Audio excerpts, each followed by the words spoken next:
So today we're breaking down the box step.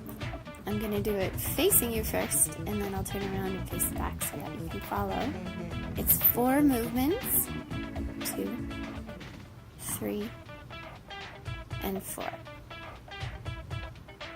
So starting with our right, so it goes right, left, right, left. Let's do it to the back. Okay, so start with your right foot, step forward, swing and cross in front with your left, step back with your right, step out with your left. A 1, a 2, a 3, a 4. 1, 2, 3, 4.